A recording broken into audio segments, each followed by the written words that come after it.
তো আজকে আমি আনবক্সিং করতে চলেছি একটা ওয়াচটা হলো আপনার হাইলুর ওয়াচ 3। ও বাবা, এত আলো যে হয়তো আপনারা দেখতে পাচ্ছেন না। তো আমি এটা আজকে আনবক্সিং করব এবং আহ, জানাবো যে আসলে আমার কেমন লাগলো এবং এটার আসলে ফিলটা কেমন এবং আহ, ঘড়িটার মান কেমন বা আপনারা কিনতে পারেন কিনা সেগুলো সবকিছু জানাবো আমি আজকে এই ভিডিওতে। তো আশা করি আপনারা পুরোটুকু সময় আমার সাথে থাকবেন এবং ভিডিওটি দেখবেন। আর শুরু করছি, আর বেশি কথা না বলে আমি আনবক্সিংটা শুরু করছি। প্রথমে বক্সটি আমরা একটু দেখবো যে চারপাশে বক্সে কি আছে। তো যেহেতু এটি বাংলাদেশি ভেরিয়েন্ট, বাংলাদেশে এর অফিসিয়াল ইম্পোর্টার হলো মোশন ভিউ, যার একটি স্টিকার এখানে দেওয়া রয়েছে এবং 12 মান্থ মানে 12 মাসের আর কি 12 মান্থের একটা ওয়ারেন্টি দেওয়া আছে এবং লেখা আছে জেনুইন প্রোডাক্ট এবং লেখা আছে যে কিপ দ্য সিল আনব্রোকেন, মানে এই সিলটা যেন থাকে সেটা লেখা আছে। তো এখানে বিষয়টা হলো যে আহ, এই যে ঘড়িটা আছে এটার পুরো ঘড়িটাই কিন্তু পলি দিয়ে আর কি আটকানো, হ্যাঁ। তো আর এই পলির উপরে কিন্তু স্টিকারটা রয়েছে। তো যদি আমি আসলে পলিটা ছিঁড়ে ফেলি তাহলে এই স্টিকারটা বা সিলটাও কিন্তু চলে যাবে। তো আমি জানি না আসলে এই সিলটা আমি রাখতে পারবো কিনা। দেন আমি এখানে আর কি ব্র্যান্ডিংটা আছে হাইলুর। তারপর দেখতে পাচ্ছেন যে মডেলটা লেখা আছে হাইলু ওয়াচ 3 স্মার্ট ওয়াচ। দেন এখানে আছে দেখতে পাচ্ছি যে অন এটিএম, মানে ওয়াটার প্রুফ রেটিংটা দেওয়া আছে 1 মিটার পানির নিচ পর্যন্ত হয়তো ঘড়িটার কিছু হবে না, চাপ সহ্য করতে পারবে। দেন এখানে আরো একটু লেখা ছিল, এটা হলো 1.85 ইঞ্চি অ্যামোলেড ডিসপ্লে আর কি। তো সাইডে আপনার ব্র্যান্ডিং আছে, হাইলোর ব্র্যান্ডিং। দেন আপনার নিচে লেখা, নিচে আর একটা জিনিস রয়েছে, এটা হলো আপনার একটা কিউআর কোড। তো যদি চান আপনারা সরাসরি এই কিউআর কোডটি স্ক্যান করে চেক করতে পারেন যে এটি আসলে অরিজিনাল প্রোডাক্ট কিনা। দেন এই সাইডে আর একটা কিউআর কোড দেওয়া আছে, হলো সেটা হলো যে অ্যাপ ডাউনলোড করার জন্য হাইলু ফান অ্যাপ, যেটা দিয়ে আর কি ফোনটা কানেক্ট করতে হবে, সরি ওয়াচটা কানেক্ট করতে হবে ফোনের সাথে।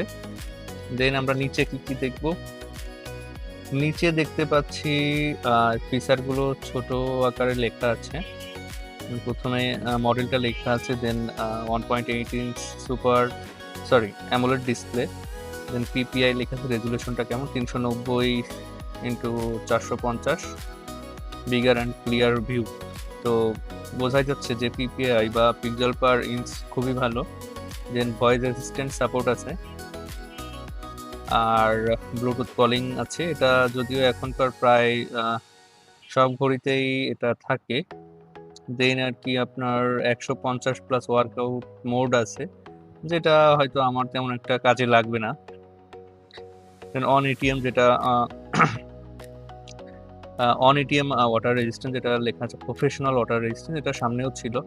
অলওয়েজ অন ডিসপ্লে এওডি ফিচারটা রয়েছে, এই ফিচারটা আসলে ভালো, কারণ অনেক দামি ঘড়িতে অ্যামোলেড থাকা সত্ত্বেও কিন্তু আর কি এই এওডি ফিচারটা থাকে না। দেন মডেলটা, ওদের যে মডেল আর কি নিজস্ব একটা মডেল, সেটা এখানে লেখা আছে। দেন আর কি ব্যাটারি ক্যাপাসিটি 400 mAh এর, ইনপুট প্যারামিটার 500 mAh পর্যন্ত। তো ব্যাটারি ক্যাপাসিটিটা ভালোই, খারাপ না। দেন ম্যানুফ্যাকচারারের নাম লেখা আছে, আমি এটা আসলে পড়বো না, আপনারা একটু দেখে নিন। শুধু এটাই যে চায়নাতে একটি সিটিতে আর কি এটি তৈরি হয়েছে, মেড ইন চায়না লেখা আছে। দেন আপনার এখানে বাংলাদেশি কিউআর কোড লাগানো আছে দেখতে পাচ্ছি, আর এই যে মোশন ভিউ একটা অরিজিনাল স্টিকার লাগানো আছে দেখতে পাচ্ছি এখানে, যেটা হয়তো এই সিলটা থাকলে হয়তো ওয়ারেন্টিটা আমি পাবো। উপরের ওই সিলটার আসলে প্রয়োজন নাই বলে আমার মনে হয়। যে এটা কবে আর কি এই স্টিকারটা দেখেন, ডেটও এখানে কিন্তু দেওয়া আছে, মেনশন করা রয়েছে।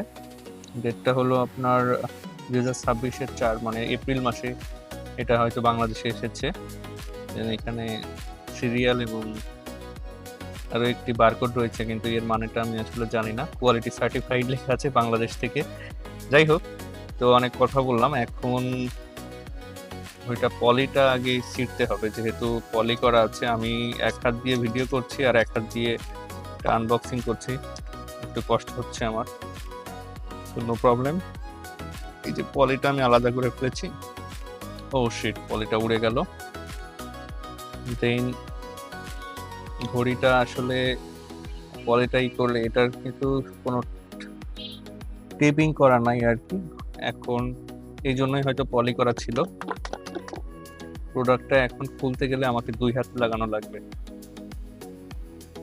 তো আমি এই যে এটা আনবক্স করে ফেলেছি অলরেডি। আমি এটা এখন আমি এক হাত দিয়ে এটা আমি আমার ফোনে এতক্ষণ ফ্ল্যাশ জ্বালানো ছিল না, আমি ফ্ল্যাশ ওপেন করছি, কারণ আমার যে লাইট রয়েছে সে লাইটে আসলে এটা একটু অদ্ভুত দেখাচ্ছিল। এই জন্য আমি ব্রাইট লাইটের ব্যবস্থা করছি। দেন আমি যে ঘড়িটা হাত দিয়ে উঠাচ্ছি, এমন ভাবে রয়েছে যে আসলে এক হাত দিয়ে উঠানো খুবই চাপ, কিন্তু যেহেতু ভিডিও করছি আমাকে এক হাত দিয়েই ওঠাতে হচ্ছে আর এক হাত দিয়ে। তো আমি এবার একটু ঘড়িটা কাছ থেকে দেখাই আপনাদেরকে। বেলটা দেখুন, বেলটা একটা অন্যরকম শেপের, এটা হাতে নিয়ে ভালো লাগছে আমার। সাইডে একটা পাওয়ার বাটন রয়েছে, একটাই বাটন। দেন আপনার এখানে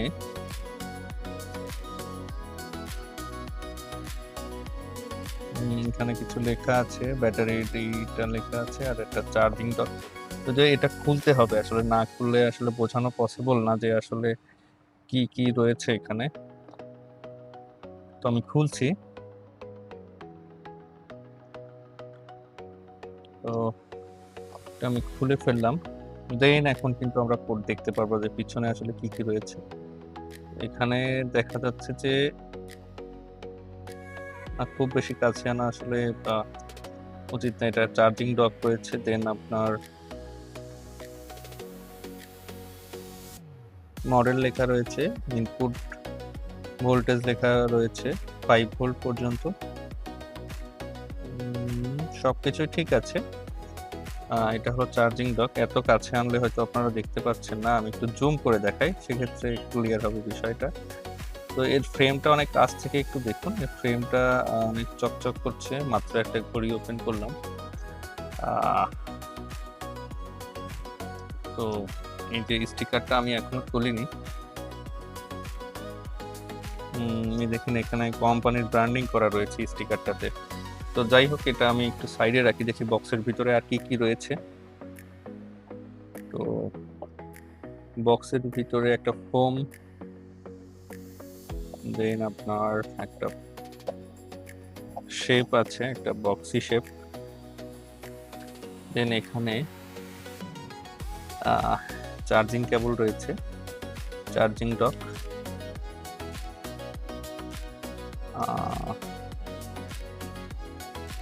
একটা পলি ছিল যেটা আমি উঠিয়ে ফেলেছি, দেখতে পাচ্ছেন। কেবলটা মোটামুটি ভালোই লং রয়েছে, এটা কিছুটা সুবিধা করে। মানে যদি কেবলটা একদমই ছোট হয় সেক্ষেত্রে অনেক সময় সমস্যা হয়। মোটামুটি লম্বা কেবলই তারা দিয়েছে, এটা হয়তো 0.5 মিটার বা তার থেকে একটু কম হতে পারে। দেন একটা ইউজার ম্যানুয়াল দেওয়া রয়েছে। বাবা, এতটা ইউজার ম্যানুয়াল এবং বিভিন্ন ভাষায়। এবং এখানে কিছুটা আপনারা যদি একদমই নতুন হয়ে থাকেন সেক্ষেত্রে আপনারা একটু পড়ে নিতে পারেন, যেহেতু আমি আগেও অনেকগুলো আর কি ইউজ করেছি স্মার্ট ওয়াচ, সেহেতু আমার ইউজার ম্যানুয়ালটা হয়তো প্রয়োজন হবে না। তবুও যদি কোনো কিছু জানতে সমস্যা হয় বা বুঝতে সমস্যা হয় সেক্ষেত্রে আপনারা অবশ্যই ইউজার ম্যানুয়াল ফলো করবেন। আসলে আমরা ইউজার ম্যানুয়ালটা দেখি না, কিন্তু অনেক প্রবলেম আছে যেটা সলভ করার জন্য আমাদের কারো কাছে যাওয়ার দরকার নাই, আমরা সহজে কিন্তু ইউজার ম্যানুয়াল দেখে সলভ করতে পারি যদি আপনারা এটা ফলো করেন আর কি। অনেকেই এটার কোনো গুরুত্ব দেয় না, কিন্তু এটার গুরুত্ব আছে। তো সবই গেল, এই হলো ঘড়িটা। তো এমন একটা অবস্থা, দেখুন আমি ওয়াচটাতে আপনাদের সামনে বের করবো, এক হাত দিয়ে ভিডিও করছি। এর উপরে রাখি। দেখে আমি স্টিকারটা তুলে ফেললাম। দেন আমি এটা অন করার চেষ্টা করব।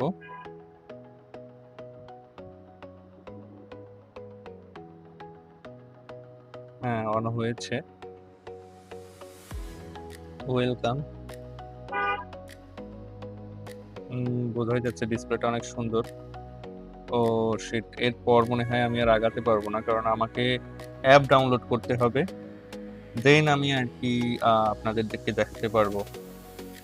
তো অবশেষে আমি অ্যাপের সাথে ঘড়িটা কানেক্ট করে ফেলেছি। এখন আমি দেখাচ্ছি আসলে ঘড়িটা কেমন আপনাদেরকে। যদি দেখাই, জাস্ট আমি প্রথমে অন করব। অন করলেই খুব সুন্দর একটা অ্যানিমেশন আসছে। আর ঘড়িটা কিন্তু আসলেই অনেক ব্রাইট। জানি না আমার ফোন ক্যামেরাতে আসলে কতটা ব্রাইটলি দেখানো যাচ্ছে, কিন্তু ঘড়িটার ব্রাইট। আবার আলো চলে গেল। এখানে আমি একটু দেখাই আপনাদেরকে।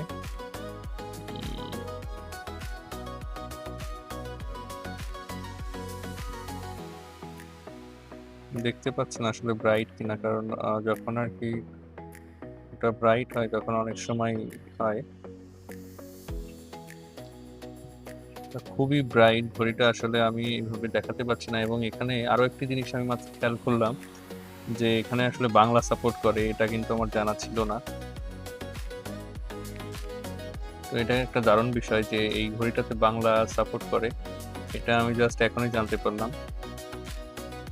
আমি পুরোপুরি সেটিং করে নিয়েছি। এখানে যে সরাসরি ওয়েদার আপডেট দেখা যাচ্ছে। দেন আপনার ট্রেস, আমি যেহেতু এখনো ঘড়িটা পরিনি এই জন্য কোনো ডাটা নাই। এখানে আরো অনেকগুলো ডাটা আছে, যদি আমি এটা পড়তাম তাহলে হয়তো আসতো। এখানে টাচ করে ধরে রাখলে আরো অনেকগুলা আপনার ওয়াচ ফেস আছে, আমি চাইলে ইউজ করতে পারবো। এছাড়াও অ্যাপের ভিতরে আরো অনেক অপশন আছে, যেটা আসলে আমি আপনাদেরকে দেখাতে পারছি না। তো ইন্ডিও প্রায় একই। এখানে আবার আরো অনেক ডাটা পাওয়া যাচ্ছে ওয়েদারের। দেন আমি যদি ঘড়িটার মেইন অপশনে যাই, তখন দেখতে পাচ্ছি যে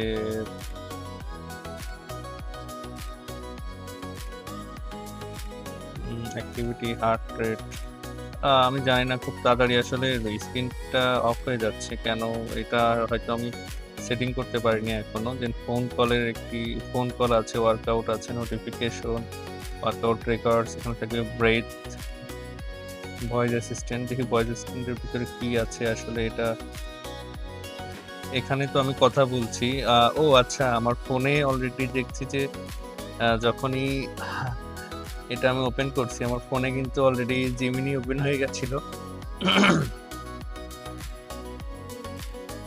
আচ্ছা, ঘড়িটা স্মুথ আছে, দেখুন স্ক্রিনটা স্মুথ আছে। ক্যামেরা, রিমোট, সেটিং, দেখি সেটিং এর ভিতরে কি কি পাচ্ছি। Brightness control, theme mode, watch face. আচ্ছা, স্ক্রিন টাইমটা এখান থেকে হয়তো 10 সেকেন্ড করা আছে, এই জন্য বারবার অফ হয়ে যাচ্ছে। এটা আমি 30 সেকেন্ড করে নিচ্ছি। দেন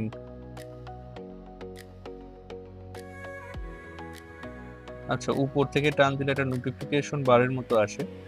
আর দেন এখানে ফ্ল্যাশের একটা সিস্টেম আছে। ও, টর্চের মতো একটা বিষয়। তো সব থেকে বড় একটা বিষয় হলো, আমি না এই ঘড়িগুলাতে কোনো পাই না আসলে। ব্রাইটনেস কম বেশি করার অপশন রয়েছে। ব্রাইটনেসটা একটু কমিয়েই রাখবো আমি। খুবই ব্রাইট হচ্ছে আসলে, খালি চোখে দেখানো মানে ক্যামেরায় দেখানো পসিবল না, কিন্তু আসলে খালি চোখে দেখলে বুঝতে পারতেন। আর দেন আপনার এটা মনে হয় ডিএনডি মোড, এটা আমি চালু করবো না। ব্যাটারি সেভিং মোড এটাও চালু করবো না। স্লিপ মোডও আছে এখানে, ব্লুটুথ চালু রয়েছে। এটা হলো ফাইন্ড ফোন মোড আর কি। যদি এটাতে আমি ক্লিক করি, দেন ফোনকে সে ফাইন্ড করবে, ফোনে হয়তো শব্দ হবে। দেন এটা হলো লক করার জন্য অ্যালার্ম, এটা থেকে লিস্ট ভিউ মোড, সেটিং থেকে আমরা আগেও গেছিলাম, date and time, ring and vibration set করা যাবে, ল্যাঙ্গুয়েজ সেট আপ করা যাবে, wrist off mode, wrist off করলে লক করার অপশন রয়েছে। দেন আর কি DND mode, battery saving mode যেটা রয়েছে, রাইস করলে রিস্ট রাইস মানে এটা হাত উঁচু করলে এটা অটোমেটিক অন হবে, সেটা ভলিউম। আচ্ছা, ভলিউম এখানে কম বেশ করা যায় তাহলে। System power of, restart, reset button, about এগুলো দেখি। আচ্ছা, ফার্মওয়্যার ভার্সন দেখাচ্ছে, মানে সিরিয়াল নাম্বার এই বিভিন্ন জিনিস দেখাচ্ছে। তো আসলে আমি ক্যামেরার মাধ্যমে অতটা বোঝাতে পারছি না, কিন্তু আসলেই ডিসপ্লেটা খুবই ব্রাইট এবং এখনো পর্যন্ত আমি দেখতে পাচ্ছি যে 86% চার্জ রয়েছে এবং চার্জিং পার্সেন্টেজ এখানে শো করে। আর ঘড়িটা অ্যামোলেড ডিসপ্লে, খুবই ব্রাইট, খুবই ক্লিয়ার ডিসপ্লে আসলে। আর তো আমি অলরেডি আনবক্সিং ভিডিও করে ফেলেছি এবং অনেক কিছু দেখিয়ে ফেলেছি ঘড়িটা সম্পর্কে। যতটুকু যা জানি সেটা আমি আপনাদের প্যাকেট দেখেই বলে ফেলেছি। এখন যদি আপনারা চান সেক্ষেত্রে আমি ইউজ করার পরে এর একটি মানে ব্যাটারি রিভিউ বা অন্যান্য ডাটা রিভিউ আমি করতে পারি। তো যদি সেটা চান অবশ্যই কমেন্ট করবেন। আর এর সাথে সাথে আমি আমার ভিডিও শেষ করছি। যদি আপনাদের ভিডিওটি ভালো লেগে থাকে তাহলে অবশ্যই লাইক, কমেন্ট এবং শেয়ার করবেন। আর ঘড়িটির যদি আরও রিভিউ বিস্তারিত পেতে চান সেক্ষেত্রে, যদিও ঘড়ির এত রিভিউ কে করে, কে দেখে, তারপরেও যদি আপনারা এই ডাটা সম্পর্কে জানতে চান তাহলে কমেন্ট করলে আমি চেষ্টা করব ভবিষ্যতে আসলে এর ডাটা সম্পর্কে কথা বলার, বা মানে কেমন এই ডাটাগুলো কেমন অ্যাকুরেট দিচ্ছে সেটা নিয়ে কথা বলার। তো সবাই ভালো থাকবেন, টাটা।